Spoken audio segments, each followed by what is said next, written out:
జూబ్లీహిల్స్ ఉప ఎన్నికల్లో కాంగ్రెస్ గెలవడం ఖాయమన్నారు తెలంగాణ వైఎస్ఆర్ కార్పొరేషన్ చైర్మన్ కల్వ సుజాత. బూటకపు హామీలతో ప్రజలను 10 ఏళ్లుగా మోసం చేసిన బీఆర్ఎస్ పార్టీకి జూబ్లీహిల్స్ ప్రజలు గట్టిగా బుద్ధి చెప్తారని విమర్శించారు. పుట్టెడు దుఃఖంతో ఉన్న బీఆర్ఎస్ అభ్యర్థి సునీతకు ఇష్టం లేకపోయినా సెంటిమెంట్ పాలిటిక్స్ కోసం బలవంతంగా పోటీ చేయిస్తున్నారని ఆరోపించారు. కారుకి పూర్తిగా తుప్పు పట్టిందని, ఇక అది నడిచే పరిస్థితులు లేదని బీఆర్ఎస్ పై ఘాటు విమర్శలు చేస్తున్న కల్వ సుజాతతో మా ప్రతినిధి తేజ ఫేస్ టు ఫేస్.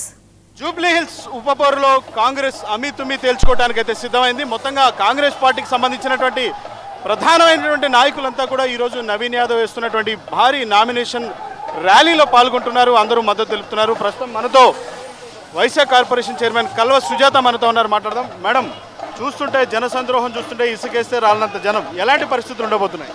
అంటే ఆల్రెడీ ఎప్పుడో ఆశీర్వదించారు. మొత్తం వాతావరణం కూడా చాలా చక్కగా ఉంది. ఈరోజు నామినేషన్ అనుకూలించింది అనే కాదు, ఎప్పుడైతే నవీన్ యాదవ్ టికెట్ డిక్లేర్ చేసిందో అప్పుడే గెలుపు ఖాయమైంది. కేవలం ఈరోజు మెజార్టీ కోసం తప్పించి నిజంగానే గెలుపు అనేది ఎప్పుడో ఖాతాలో వేసుకుంది కాంగ్రెస్ పార్టీ. 3 రంగుల జెండా జూబ్లీహిల్స్ గడ్డ మీద ఎగరబోతుంది.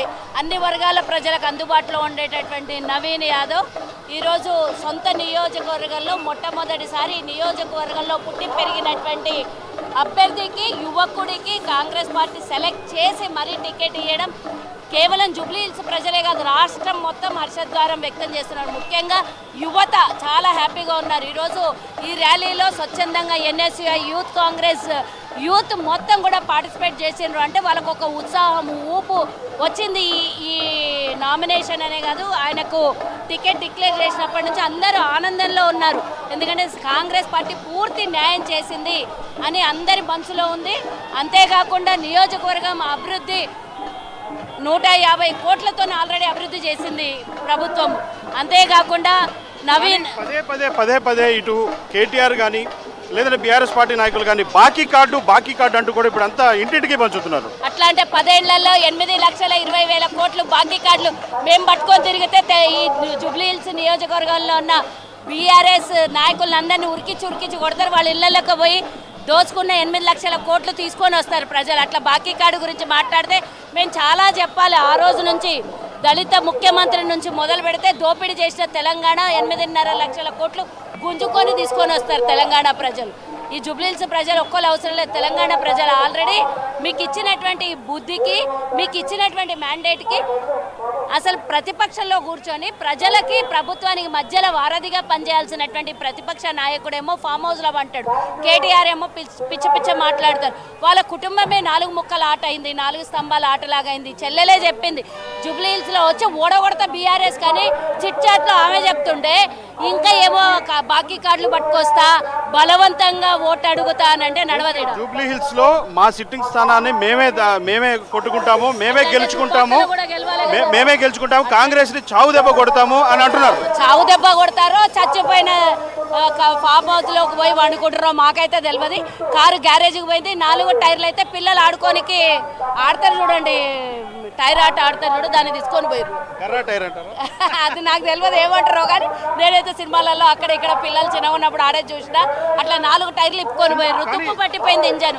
ఇంకా దాన్ని పంపింగ్ ఇచ్చి లేపితే లేస్తుంది. అది ఎప్పుడో చచ్చిపోయింది. ఇక బీఆర్ఎస్ లేదు, కేసీఆర్ లేడు, హరీష్ రావు లేడు, అలా కుటుంబం అంతా చిన్న భిన్నమైంది. కాబట్టి ఎవరి మీద ఏడవాలే? వాళ్ళు మేమే ఉన్నాం కదా. వాళ్ళ కుటుంబం మీద ఒకళ్ళు అనుకొని రోడ్ల మీద పడ్డారు. ఇప్పుడు ఉన్నదల్లా కాంగ్రెస్ ప్రభుత్వాన్ని ఏడవాలి. ఇప్పుడు మేము చేస్తున్నటువంటి పథకాలు మీరు ఉండింటే కనుక ఇంకా దోపిడీ చేస్తున్నారు. మేము ఈరోజు తెలంగాణ రాష్ట్రం మీద అప్లపాలు చేసినా కూడా రూపాయి పోగేసి ఇచ్చిన హామీలు ఒకటొకటి నెరవేరుస్తున్నాం. సన్నబియ్యం అసలు మీ జీవితంలో అవుతుండేనా? భారతదేశంలోనే చరిత్రను సృష్టించింది కాంగ్రెస్ ప్రభుత్వం. 4 కోట్ల మంది ప్రజలకి ప్రతి ఇంటిలో ప్రతి బిడ్డ సన్నబియ్యం అన్నం తినాలని మా ముఖ్యమంత్రి గారికి కంకణం కట్టుకొని వరేస్తే ఊరి అన్నట్టు దగ్గర నుంచి సన్నబియ్యం కడుపు నిండా పెడుతున్నటువంటి కాంగ్రెస్ ప్రభుత్వం. ఇది కదా ప్రజలకు కావాల్సింది. మీరు 19 లక్షల రేషన్ కార్డులను తొలగిస్తే 12 లక్షల రేషన్ కార్డులను, కొత్త రేషన్ కార్డులను మేము ఇచ్చినాం. 10 ఏళ్లలో మీరు విధ్వంసం చేస్తే మేము 2 సంవత్సరాలలో అభివృద్ధి దిశగా పయనం వేస్తున్నాం. నువ్వు చేసిన అప్పు లేకపోయినంటే ఇచ్చిన హామీలే కాకుండా సర్ప్లస్ అమౌంట్ కూడా ఈరోజు తెలంగాణ బిడ్డలకు ఉంటుండే. ఆ రోజు ధనిక రాష్ట్రం అనేది తెచ్చుకున్నాము, మిగులు బడ్జెట్ ఉన్న రాష్ట్రము ఈరోజు అప్పుల రాష్ట్రంగా మార్చడం నిన్ను కదా. ఈరోజు ప్రజలు మూతోడు జవాబు చెప్పాలి. వార్ వన్ సైడ్ జూబ్లీ హిల్స్లో. కానీ ఫైనల్గా ఒకటి చెప్పండి మేడం, కానీ ఇక్కడ సెంటిమెంట్ ప్రభావం ఉంటుంది, ఖచ్చితంగా సెంటిమెంట్ వర్కౌట్ అవుతుంది. నేను చెప్పిన మా సీటు మేము సెంటిమెంట్ అంటే దుబ్బాకలో కూడా అట్లనే గెలవాలి. గతంలో ఓడిపోయినాయి గెలిచినాయి అన్నీ కూడా లెక్కలోకి తీసుకోవాలి కదా.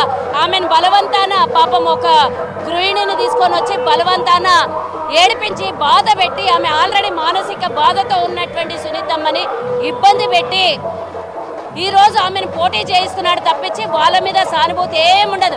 ఆమె భర్త కోల్పోయిందన్న సానుభూతి కానీ పొలిటికల్గా వస్తే రాజకీయంగా పరంగా వస్తే ఏం సానుభూతి ఉండదు.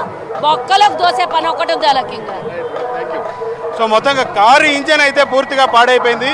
ఎట్టి పరిస్థితుల్లో కూడా కాంగ్రెస్ పార్టీనే ఇక్కడ జూబ్లీహిల్స్ బైప్ ఎలక్షన్లో భారీ మెజారిటీతో గెలవబోతుంది అనేటువంటి ధీమాని కల్వ సుజాత వ్యక్తం చేస్తున్నారు. ఇది Kalva Sujatha face to face. Video journalist సునీల్తో తేజ, 99 టీవీ.